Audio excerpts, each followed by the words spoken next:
I'm Conrad, and I'm going to make an effort to draw attention to some of the terrible conditions and situations that billions of human beings are forced to endure during their lifetime here on Earth.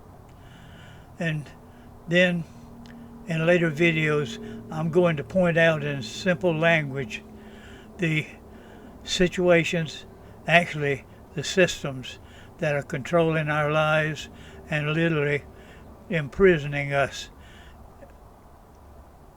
These situations have been developing over the last 2,000 years, and now, along with the capitalistic system that's in control of most of the world, we are being suppressed because a few among us are getting more wealthy every day that passes, and they're getting control of more and more of the resources of the world that actually belongs to all of us. And as they gain control, it means that fewer and fewer of us are going to be able to attain those resources, the things that all of us need in order to continue living, like clean drinking water, clean air, good nourishing food on an ongoing basis, housing to protect us from the environment. All those things are basic necessities that every human being needs, but they are systematically being denied to most of us. Now, these situations have gone to a point where we cannot just sit around and let it continue, because we're going to end up in a situation where the rule of thumb is going to be that the vast majority of the people of the world never even live past childhood, because the poverty, disease, and every other one of the scourges are going to run amok and kill most of us, because we'll be trying to survive in abject poverty. The first thing that I want to say is that the world humanity has created here on Earth is a terrible place, and the promise of a beautiful life that accompanies each new birth is replaced more often than not by suffering instead. Humanity has done very little that can be bragged about when compared with all that could have been done that would have made a real difference in the lives of so many in times already past. However, have you heard the little story about Pandora, the little Greek maiden that opened an amphora or clay pitcher or a box of some kind, and all of man's dreams for the future in order to be able to live a good life escaped, except poverty? It seems that she was able to slam the lid or whatever and prevent hope from escaping. Now, I believe that every human being, no matter how abject their situation is, I believe in their heart they still have hope. Now, let's don't let that desire for hope to go unanswered. Let's form a worldwide movement and actually do things that will make this world a place where everyone can live. Now, I'm going to be repeating this same message over and over in the hope that I can reach a wider audience, and some people among us will take up the challenge and become a part of a movement that eventually will triumph and actually make this world a better place. Now, here's the challenge. Someone said way back in time that men are haunted by the vastness of eternity, and they ask themselves, will our actions echo across the centuries? Will strangers hear our names long after we are gone and wonder who we were?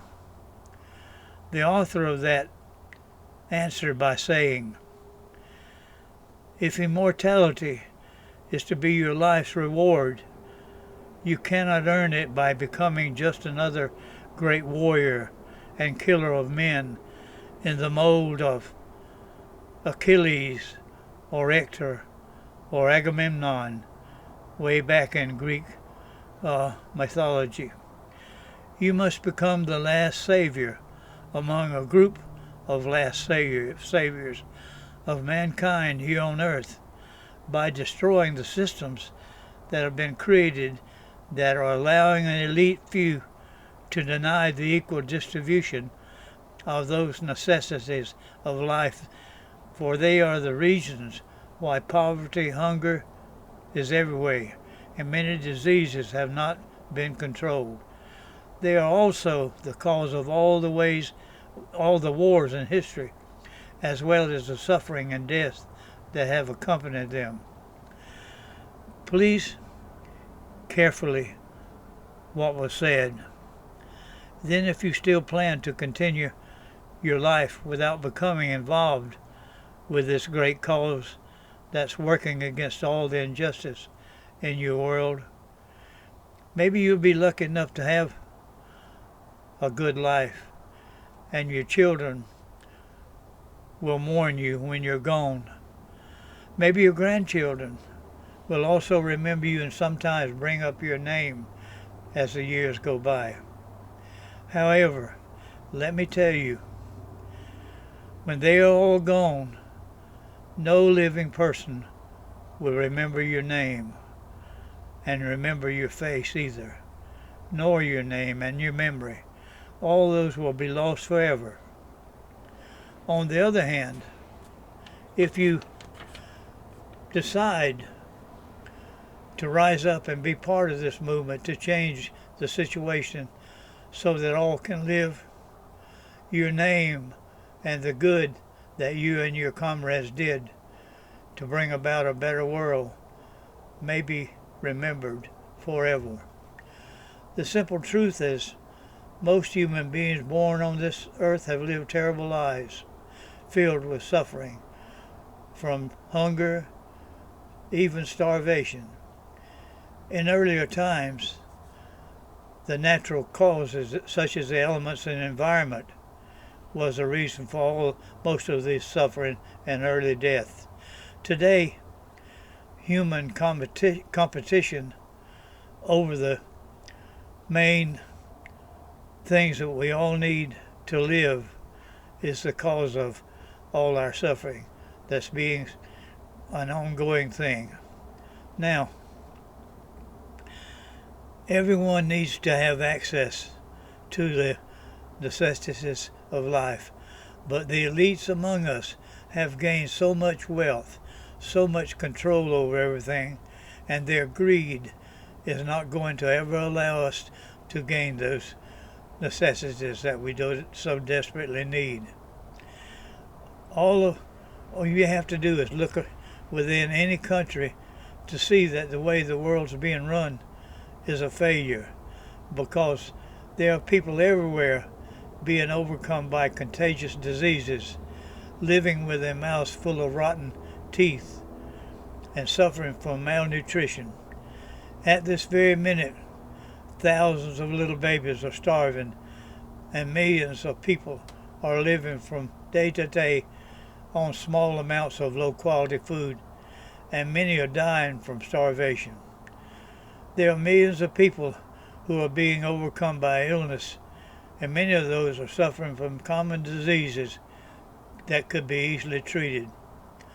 Untold numbers of people are sleeping in huts on dirt floors with no safe supply of clean drinking water, no bathroom facilities, and many are living completely homeless. If you live in developed so-called world like the United States, all you have to do is look around you today, and even supposedly the most richest country in the world has allowed so many of its citizens to fall in homelessness.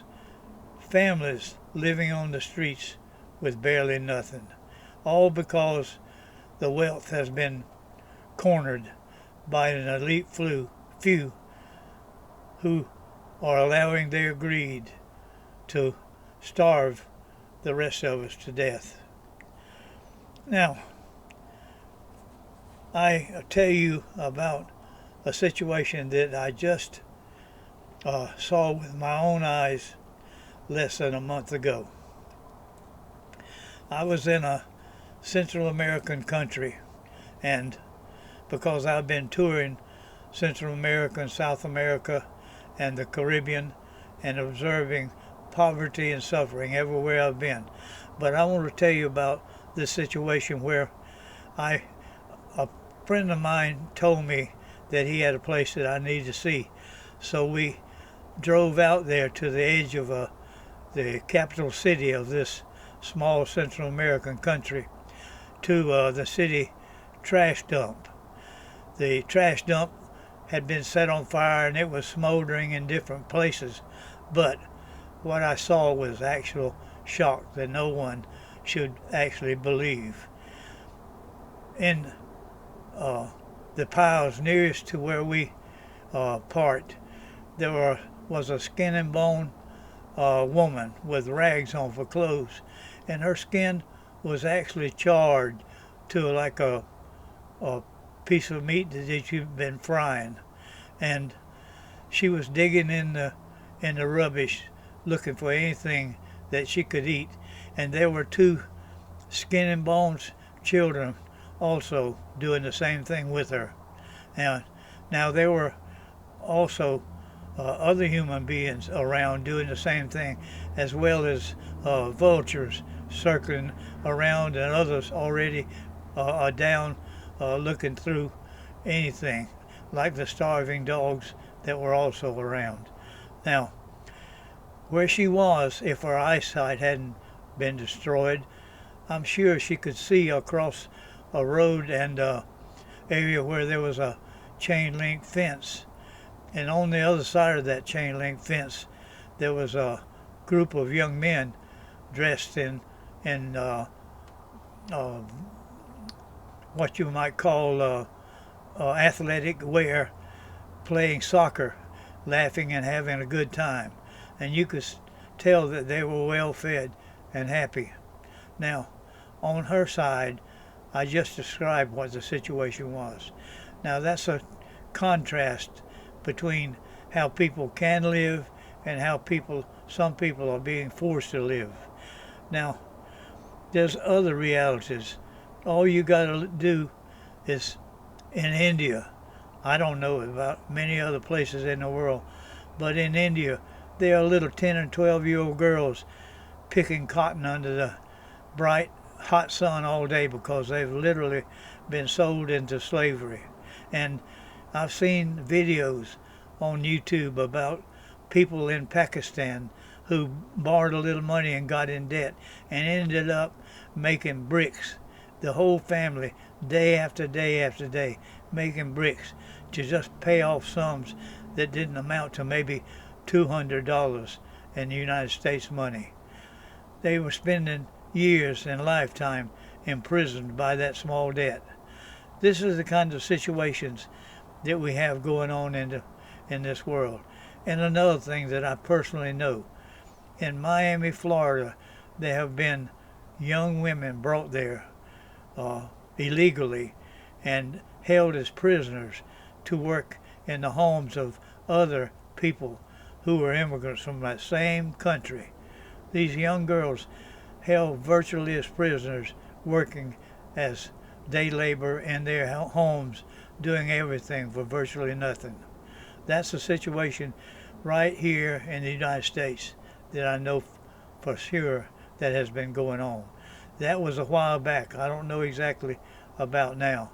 And you may have heard about the trains that run from the Guatemalan border with Mexico up through Mexico to the border with the United States, where for years desperate people have been riding those trains. They're freight trains, not passenger trains.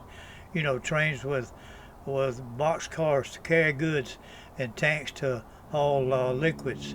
People climb on those things and ride day after day trying to make it to the border of the United States where they can slip across into what they believe to be a better country. Many of them fall off the train and get run over and killed. Others lose arms and legs in the process of trying to get here. What a false dream that is. The United States is not a place for poor people. Poor people here, American-born citizens, are literally on the brink of starvation and living homeless on the streets like I described before. Please, if you will, study and validate for yourself what I'm saying, and join together. It's worth it to bring it up among your friends and see about joining with me, and let's see what we can get done. I know that people say, oh, don't think about changing the world, change yourself in the process. That's bullshit. Somebody's got to start somewhere, and we have to come up with a worldwide movement of people who have empathy, people who care, people themselves in situations that I'm describing. Thank you for watching. Please subscribe so you'll know when I'm going to upload other videos, because I'm going to tell you exactly what systems are controlling our lives and the lives of most of the people around the world. And as time goes by, we're going to look into ways to actually change those things, where every new baby that's born can have an opportunity to live a happy, healthy life. Thank you.